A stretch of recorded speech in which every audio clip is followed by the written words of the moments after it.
how did the connection to TDE form? Through the sports shit. Yeah, so my last year, West LA 2007, if I'm not mistaken, Ali, my engineer, who was TDE engineer, he mixed pretty much everybody in the fucking game from the 2010s on up. He mixed all their albums. Me and him, he was like my boy, he still is, but my boy, and we were both playing at West LA. And the first day of pass, this fool gets hurt. And I'm like, oh my God. And they taking him off on a stretcher, all type of shit. I'm like, the first day? Like, we the first day of pass? Everybody like, that's your boy. I'm like, oh, bruh. So he out, it's over, season done. Like, you know, he had like a slip disc and some crazy shit first day. We ain't even banging. Like, just lining up, touch, or somebody touching the wrong way. First day, cuz. Bruh, like, oh my God. I was too excited, man. Season here. Yeah, bro. Yeah. But yeah, so you know, I'm finishing up the season or whatever, and I'm getting into music around this time, and he tapped into TDE through like MySpace, and was like, I'm an engineer and I'm trying to, you know, pull up. Basically, you know, just that football shit is over with. You know what I mean? Like, I'm an engineer. I'm just trying to pull up, whatever, blah blah blah. And Punch responded and was like, yeah, pull up. And like I said, we was boys and I was just getting into it. And he was just like, pull up with me. And I just pulled up with them, and they had like a random beat on, and I just cracked to it. I was barely, this only like maybe my 6th time rapping. And I just cracked to it, and Punch was like, yo, come back. And I was like, oh, all right, for sure. You was off the top, or you had some shit already written up? Nah, I just wrote it. Wrote it there. Okay. But, you know, it wasn't that good. But I think it was the fact that, you know, that we rapped on that kind of beat. I don't know. He was just like testing us. Whatever it was, you impressed him enough. Yeah. I wasn't like I said, I wasn't that great. But he said, when I asked him now, he just said like the details. Like I wasn't good at rapping clearly, but he heard like, it would be like one thing I would say, it'd be like, ooh, like, you know what I mean? Like, oh, almost. Here and there. You know what I mean? It'd be like, almost. Potential. Yeah, one of those things. But the takeaway for you though, like that shit had to feel good. Like did you walk out of the studio like, man, I killed it. Yeah, that shit was hard. Yeah, I thought it was hard. I was listening to that motherfucker for a whole month. I'm playing it for everybody. Listen to this shit. It's just a bunch of gun sounds. That's the beat.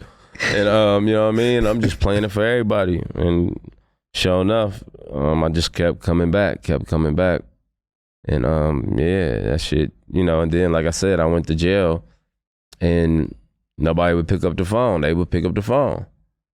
And so when I got out, they got me out on a house arrest type shit. And they writ some shit up for me so I can leave the house now. Act like I was just like a janitor worker for TD and shit, and I was just busting moves out on house arrest. So they got you out of jail. No, they didn't get me out of jail. I qualified for house arrest. Oh, okay. You got off of house arrest, then they made it seem like you had a job with them. Yeah, so yeah. you like get out off of house arrest. So I can like leave the house on house arrest. Oh, that was dope. So I was leaving the house like 3 times a week type shit. And everybody, before I was leaving, don't take the house arrest, you're gonna fuck up and they're gonna give you 3 more years. I'm like, fuck that. You get to get some pussy, you get to eat, you get to play video games. You think I'm gonna go outside to come back here? Right, Bro, right. I'll do a whole year in this motherfucker. Like, at the house? Are you kidding me?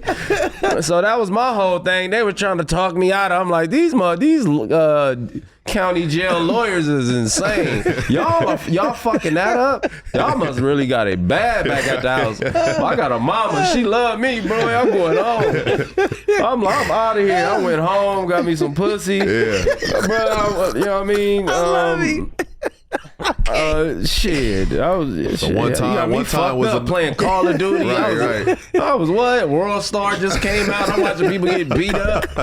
I'm like, this shit is amazing. I get to leave 3 times. I didn't show on 1 check stub, and I had the coolest house arrest person because I had to have a job.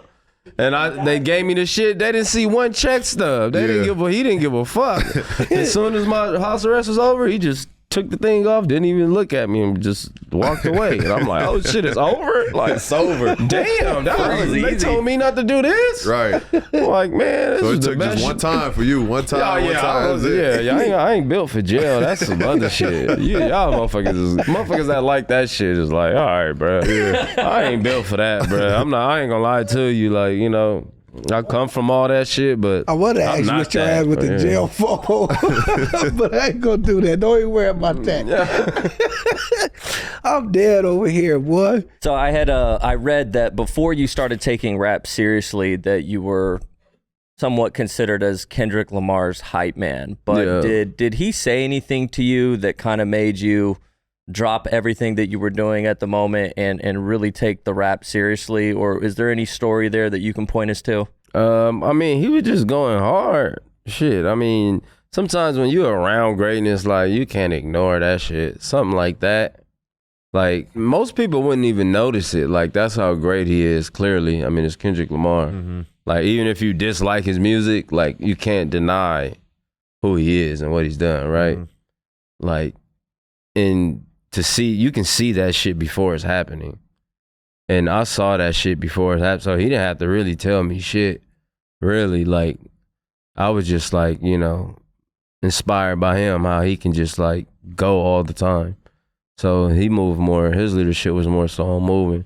He'll kick game here and there and you just gotta catch it. But for the most part, he working, he ain't got time to be giving you no damn advice or, you know, like, it's like, motherfucker, keep up, jump on the boat, motherfucker, like, you know, and I just jumped on the boat and it was just like, all right, shit, I guess I paddle too. Yeah.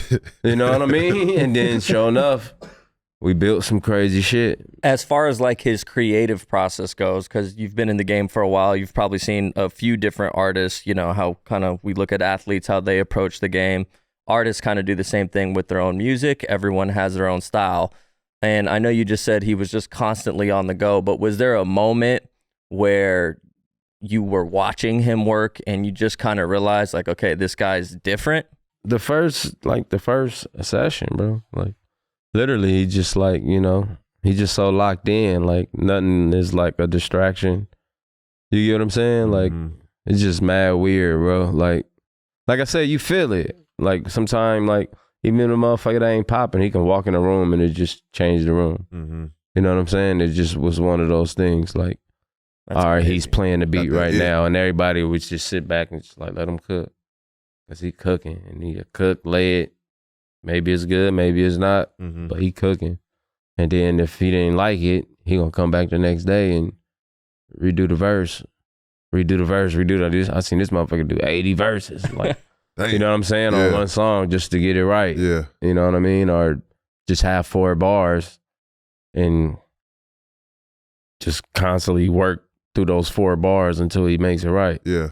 And he's just that's like crazy. On his own time, and then he just has this vision that he already wants. And he just like, you know, until he executed, he not really tripping on like, you know, just getting some shit off. He's like really like trying to execute what he sees and what he's trying to put together. But the first time, because that's crazy. Nah, yeah. He been locked in since, you know, the beginning. And them songs was, we laugh about because them songs was trash. Like, you know what I'm saying? When he was on his little K-Dot shit, like the songs, they're not trash, but I mean, like, you know, they wasn't like, you know what I'm saying? Compared to where he is now. He was like, you know, trying to be like a rapper. Oh, I got the Lambo, I got the, I pop out. You know what I'm saying? And that's why he changed his name to Kendrick Lamar, because he wanted a fresh... Separate himself from K-Dot. Yeah, like, all right, yeah, that was like me doing that. Yeah. Trying to rap. And he was still good at it, but like I said, it's like, it wasn't. And then it just was like a 180. He started speaking truth and he became him. Prize Picks not only makes playing daily fantasy easy, it makes using responsible gaming tools easy as well. You can set up alerts, limits, timeouts, and more in just a few clicks. When it comes to alerts, it lets us know when you have placed a certain amount of entries. And limits cap the number of entries or deposits you can make during a period of time. Lastly, timeouts are self-exclusion, allow you to take a break from Prize Picks for as long as you need. PrizePicks wants their members to have easy access to the resources required to support their fantasy sports experience. Learn more at prizepicks.com/responsible-gaming or directly in PrizePicks' first in-class member support help center.